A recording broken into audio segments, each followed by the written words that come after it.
Hola jóvenes en TV, ¿qué tal? Me da mucho gusto darte una vez más la bienvenida a esta serie. Conciencia histórica, el pasado no ha pasado. ¡Conéctate!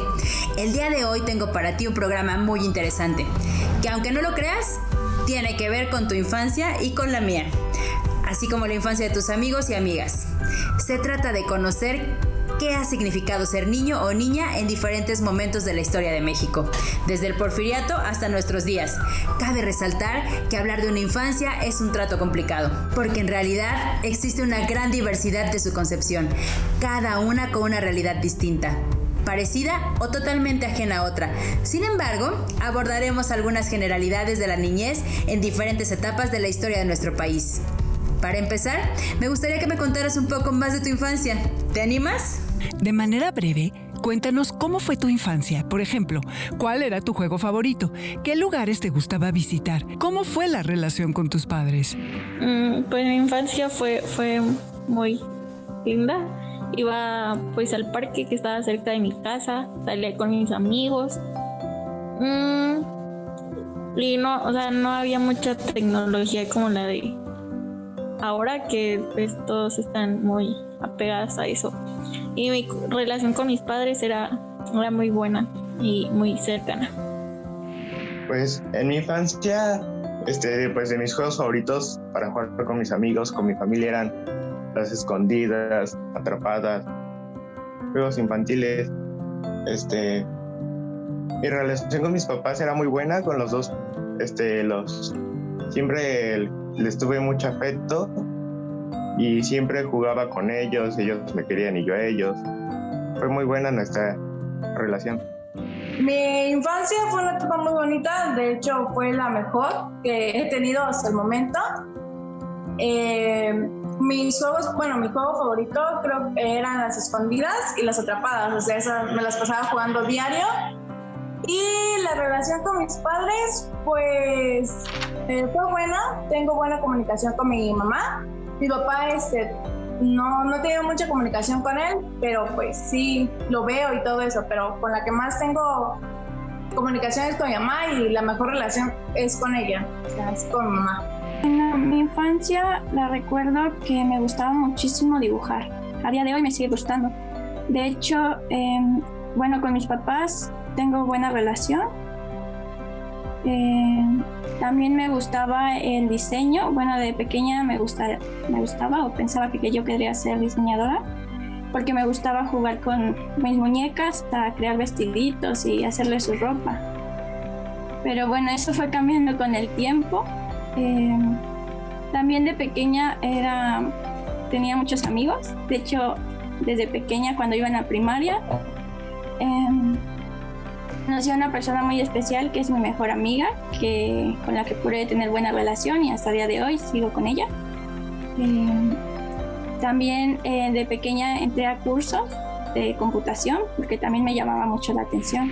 Durante el Porfiriato, las niñas y los niños de 14 años eran vistos como adultas y adultos pequeños, que debían seguir modelos, costumbres y tradiciones familiares. No importaba si eran ricos o pobres, la voz de sus padres era la autoridad y debían obedecer, cumplir el propósito de prepararse para la vida adulta. En aquel tiempo había muy pocos jardines de niños, las primarias no eran mixtas y a ellas asistían en su mayoría niñas y niños de familias adineradas y de los trabajadores más afortunados, razón por la cual el 80% de la infancia era analfabeta, es decir, que no sabía leer ni escribir. Cabe resaltar que en el ámbito indígena se coartaba la libertad de usar la lengua materna dentro de las escuelas. En el campo, las niñas aprendían las labores domésticas de la granja y del huerto, a cumplir con la familia y a cuidar a los más viejos, mientras que los niños aprendían a trabajar la tierra y a cumplir los compromisos comunitarios que unían la vida familiar con la vida comunitaria. En las ciudades, niños y niñas ocupaban principalmente las fábricas, bajo condiciones precarias de explotación. Sin importar las condiciones para muchos de ellos, tener un trabajo significó la posibilidad de comer. Cabe resaltar que, durante este periodo, el gobierno propuso a las fábricas no aceptar a niñas y niños menores de 7 años y que a los niños mayores de dicha edad les solicitaran un permiso de sus padres. Sin embargo, esta propuesta no fue acatada.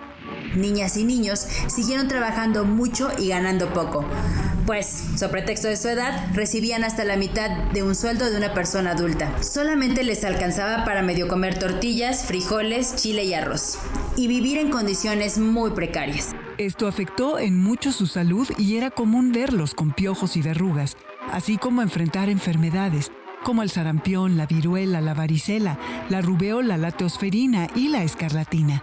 Desafortunadamente, muchos perdían la batalla. Además, los problemas de salud también afectaban a las personas adultas, quienes comúnmente fallecían de sífilis, tuberculosis o alcoholismo, dejando a más y más huérfanos. Había tantos niños y niñas en esta situación que una de las estrategias asistencialistas del gobierno fue ubicarlos en asilos talleres, aunque muchos aprendieron a sobrevivir en las calles. En contraste, los niños y niñas de familias ricas tenían vestido, educación, un lugar limpio donde vivir y una dieta rica y variada. Pese a las diferencias entre sus estratos sociales, niñas y niños coincidían en algo: el gusto por jugar. Algunos juegos de la época eran el gato y el ratón, el zapatero, los caballitos, la familia, encantados, engarrote se me hay, naranja dulce, limón partido, Doña Blanca y los maderos de San Juan. Utilizaban barro, trapos y palos de madera o carrizo para crear los más sofisticados instrumentos, y eran aficionados de los trompos, las canicas, las muñecas, los reguiletes y los yoyos, entre otros juguetes. Además, asistían gustosos a las ferias y a los circos callejeros. Cuando inició la Revolución Mexicana, el país contaba con cerca de 15 millones de habitantes, de los cuales poco más de 6 millones tenían menos de 14 años, y la mayoría de ellos vivían en situación de pobreza. Muchos niños se fueron con las tropas, ya sea siguiendo a sus padres o madres, quienes se habían convertido en soldaderas o soldados, o bien porque nadie los esperaba en ningún otro lugar y se lanzaban a la aventura. Con ellos, los niños sin voz se convirtieron en hijos e hijas de la revolución. Los niños de 10 años y menos se dedicaron principalmente a blandear armas y a cuidar los caballos, mientras que los más grandes se ocupaban de otras actividades, como nos lo cuenta el siguiente testimonio anónimo. Cuando yo me fui a la revolución, tenía más o menos 14 años. Anduve con la gavilla ahí de merodeadores. Éramos todos muy jóvenes. Antes de eso, había cursado mi instrucción primaria. Mi padre fue maderista y empecé a querer trabajar en los talleres del ferrocarril en la ciudad de Durango. Ya sabía hacer algunas cosas en los ferrocarriles. Ya tenía noción de lo que mi padre andaba haciendo en la revolución, de por qué se luchaba en la revolución, como la arbitrariedad de los jefes políticos. Los niños de las familias adineradas y de clase media no participaron directamente en las contiendas, pero también sufrieron los estragos de la guerra. Generalmente huían de sus casas en medio de la noche, dejando tras de sí parte de su corazón para enfrentar escenarios de pérdida y angustia y de inseguridad, los mismos escenarios donde los niños y las niñas de la revolución vivían. Con las batallas, el número de huérfanos creció tanto que era común verlos en la calle, acompañados de la marginación y el olvido. A la par de estas circunstancias, el periodo revolucionario vio nacer estrategias de salud en favor de las madres y de sus hijos e hijas, así como los modelos educativos laicos e integrales que buscaron que niños y niñas se pudieran desarrollar en la escuela, en el trabajo y en la vida cotidiana. A finales de la Revolución, se firmó la Constitución de 1917.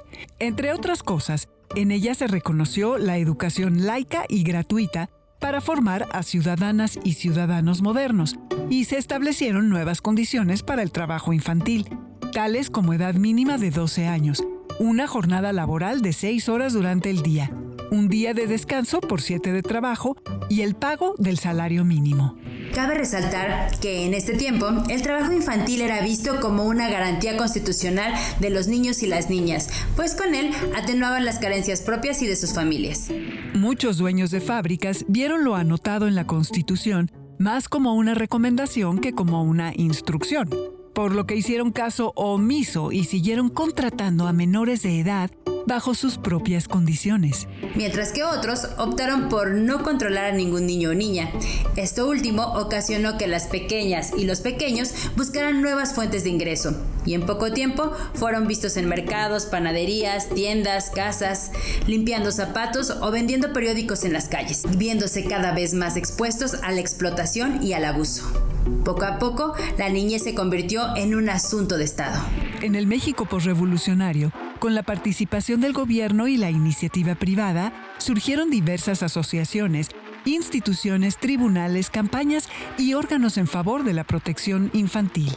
Entre ellos, el primer y segundo Congreso del Niño, en los cuales se destacó que las niñas y niños deberían estar bajo vigilancia de las instituciones de salud y de la escuela. El programa La Gota de Leche, que fomentó la ingesta de leche de vaca en lugar de leche de nodrizas, la Asociación para la Protección de la Infancia y el primer hospital infantil, con el que la atención de los niños y las niñas pasó de una cuestión de caridad a ser un derecho social. Sin embargo, en la práctica diaria, el Estado mostraba una postura poco precisa, pues si bien buscaba mecanismos de protección para la infancia, también aprovechaba la mano de obra de las niñas y los niños que llegaban a algunas instituciones de protección o vigilancia. Así pues, los estudiantes de la Escuela Correccional para Varones producían el jabón que se utilizaba en las dependencias de gobierno. En la Escuela Correccional para Mujeres, las niñas adquirían la responsabilidad de cultivar el gusano de seda, y la beneficencia pública cubría parte de sus gastos con las ganancias resultantes del trabajo infantil de los hospicios. Por otro lado, se promovía también una sociedad donde la madre cumpliera con la educación y el bienestar de los hijos e hijas en el ámbito doméstico, como condición esencial de las mujeres, pero sin negar la posibilidad de ingresar ciertos segmentos del mercado laboral. Asimismo, el Estado acentuaba a través de festivales cívicos cargados de elementos simbólicos dentro y fuera de las aulas, valores como el amor a la patria, las virtudes cívicas, la higiene, el trabajo y la disciplina. Llegaron las últimas décadas del siglo XX y el México moderno, en cuyo marco se fortalecieron las instituciones y organizaciones que nacieron en los años previos, donde se generaron políticas públicas para atender las necesidades infantiles. En este sentido, en 1989, nuestro país adoptó la Convención de los Derechos del Niño, firmada en la Asamblea General de las Naciones Unidas y aprobada después de décadas de gestación. ¿Qué motivó la aparición de la Convención de los Derechos del Niño? Derivado de los terribles sucesos durante la Primera Guerra Mundial, los estados advierten que se tiene que proteger mayormente a los niños. Entonces, por allá de 1919 se funda la organización Save the Children para ayudar a los niños que derivado de la guerra. Se empiezan a reunir diversas naciones y en 1923 hacen un congreso y deciden que tienen que haber una carta en donde se pueda establecer los derechos mínimos que se tienen que proteger de los niños. Y entonces adoptan la convención, durante este congreso, adoptan la Declaración de Ginebra en 1923 y en esta acuerdan que mínimamente se tiene que garantizar el derecho a la asistencia, al socorro y a la protección de los niños. ¿Cuáles son sus fundamentos legales? La propia convención establece el marco jurídico obligatorio, ¿no? Este fundamento legal del que me preguntas está en la propia convención. A partir del artículo 46 nos dice, ¿no?, cómo va a funcionar, que está abierta a los estados para que puedan firmarla. Todo esto se hace de buena fe, ¿no? Pero una vez que aceptas la competencia, ¿no?, tanto del Comité de los Derechos del Niño como suscribes la Convención de los Derechos del Niño, se hace obligatoria y lo que te ayuda es a armonizar tu legislación interna para que no solamente se quede en un papel, sino se materialice en favor de los niños, niñas y adolescentes. ¿Cómo fue evolucionando desde su concepción hasta convertirse en la Convención de los Derechos del Niño? A finales de los años 40, que se suscribe, ¿no?, y se crea la Declaración Universal de los Derechos Humanos, es donde se empiezan, ¿no?, a pensar que también los niños tienen que estar protegidos. Para 1959 se aprueba la Declaración de los Derechos del Niño, ¿no? En esta Declaración de los Derechos del Niño había 10 principios. Entonces se empieza a generar una base, ¿no?, de cómo tiene que ser el tratamiento hacia niños, niñas y adolescentes. Posterior a esto surgen otros tratados internacionales derivados de las guerras, nuevamente, ¿no? En este caso de la Guerra Fría, surge el Pacto Internacional de Derechos Civiles y Políticos y el Pacto Internacional de Derechos Económicos, Sociales y Culturales, en donde ya se empiezan a mencionar a los niños como sujetos de derechos. Esto es muy importante porque no es una persona disminuida en derechos, ¿no? Es una persona que tiene derechos y que el Estado tendrá que hacer los ajustes necesarios para protegerla. Un parteaguas es en 1979 porque se declara en el Año Internacional del Niño.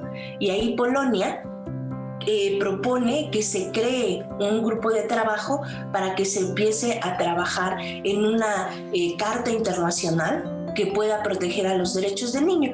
Y entonces es así como surgen estas discusiones en donde finalmente se van a acordar, como te decía, durante 10 años están estas discusiones en donde finalmente llegan, ¿no?, a poder consolidar todas las opiniones y todos los temas que estaban sobre la mesa y que se aprueba la Convención de los Derechos del Niño en 1989. ¿Cómo fue que México la adoptó? En México lo que tenemos es que se firma y después el 26 de enero es cuando se suscribe de manera formal en 1990. Después esto tiene que pasar una aprobación por parte del Senado, ¿no? Aquí nosotros no solamente es que lo suscribe el presidente, sino que estamos dentro de una república federal en donde hay una división de poderes. En este caso, para los tratados internacionales, primero pasa por el Senado, después se publica en el Diario Oficial de la Federación para que esta se haga obligatoria, ¿no? Y entonces, y México ha estado ratificando, ¿no?, esta convención. Nos es obligatoria, ¿no? Todo lo que diga la convención es obligatoria para el Estado mexicano. Y ha hecho varias citaciones ahí relacionados, no solamente era entrar a la firma, sino que también participó en las discusiones, ¿no? Participó en cumbres, participó en estas discusiones, ¿no? Sí estaba como muy interesado en la aprobación de esta Convención sobre los Derechos del Niño. ¿Cuáles son las acciones que México ha llevado a cabo para hacer cumplir los derechos de las niñas, niños y adolescentes? México, además de suscribir la Convención sobre los Derechos del Niño, posterior a esto se hicieron varios protocolos facultativos, ¿no?, para la protección en contra de la venta de niños, de la prostitución, por la protección reforzada de los niños en conflictos armados. Estos se les denominan protocolos facultativos y están directamente vinculados con la Convención de los Derechos del Niño. México los ratificó, ¿no? O sea, ha estado como a nivel internacional, ha suscrito. De hecho, México ha suscrito casi todos los tratados internacionales en materia de derechos humanos, no solo de derechos del niño, pero los vinculados directamente a la convención, como son estos protocolos facultativos, México los ha suscrito. Al adoptar la Convención de los Derechos del Niño, México se sumó al compromiso internacional de hacer valer sus principios en favor de la infancia mexicana. Y para ello, ha expedido por decreto presidencial la Ley General de Derecho de Niñas, Niños y Adolescentes. Esta ley reconoce el derecho a la supervivencia y al desarrollo, a la prioridad, a la identidad, a vivir en familia, a la igualdad sustantiva, a no ser discriminado, a vivir en condiciones de bienestar y a un sano desarrollo integral, de acceso a una vida libre de violencia y a la integridad personal, a la protección de la salud y a la seguridad social, a la inclusión de niñas, niños y adolescentes con discapacidad, a la educación, al descanso y el esparcimiento, de la libertad de convicciones éticas, pensamiento, conciencia, religión y cultura, a la libertad de expresión y acceso a la información, a la participación, el derecho de asociación y reunión, a la intimidad, a la seguridad jurídica y al debido proceso, de niñas, niños y adolescentes migrantes y de acceso a las tecnologías de la información y comunicación.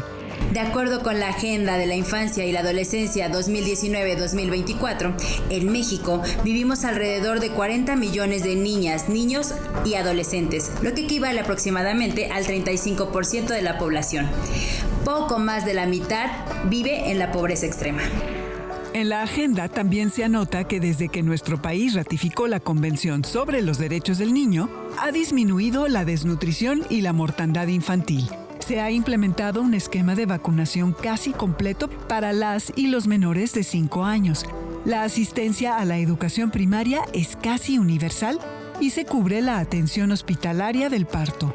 Asimismo, con la expedición de la Ley General de los Derechos de Niños, Niñas y Adolescentes en 2014 y con la gestación del Sistema Nacional de Protección Integral de Niños, Niñas y Adolescentes de 2015, nuestro país ha conformado un marco institucional que permite a una mayor población infantil tener acceso pleno a sus derechos. Sin embargo, a pesar de estos avances como país, aún debemos cumplir algunas metas para asegurar el pleno desarrollo y bienestar de los niños, niñas y adolescentes, así como el cumplimiento de los Objetivos de Desarrollo Sostenible de la Agenda 2030, adoptados por el país. Estas metas son: consolidar y fortalecer el Sistema Nacional de Protección Integral de Niñas, Niños y Adolescentes para garantizar que aquellos que viven en pobreza extrema cuentan con protección social y de salud adecuada a su contexto económico y cultural. Asimismo, garantiza el desarrollo integral óptimo de los niños y niñas en la primera infancia.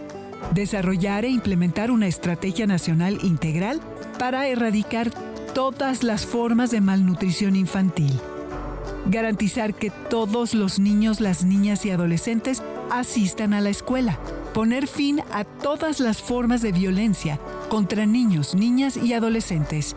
Y garantizar la protección y el acceso a derechos a todos los niños, niñas y adolescentes migrantes. Como has podido ver desde el Porfiriato hasta el día de hoy, la concepción de la niñez se ha transformado de manera importante. Gracias a ello, tú y yo crecimos como sujetos de derechos y no como adultos pequeños. Recuerda que también tenemos obligaciones que nos deben llevar a actuar en favor de nuestra vida, nuestra familia, nuestra comunidad, nuestro país y nuestro mundo. Te dejo a manera de reflexión las siguientes cuestiones. ¿Qué puedes hacer para que tengamos más niñas y niños y adolescentes ejerciendo sus derechos? Te invito a que juntos hagamos este programa y a participar con Jóvenes en TV, un espacio de reflexión y construcción del conocimiento. Danos un like y no dudes en escribirnos. Hagamos conciencia histórica. El pasado no ha pasado. Conéctate. Hasta la próxima.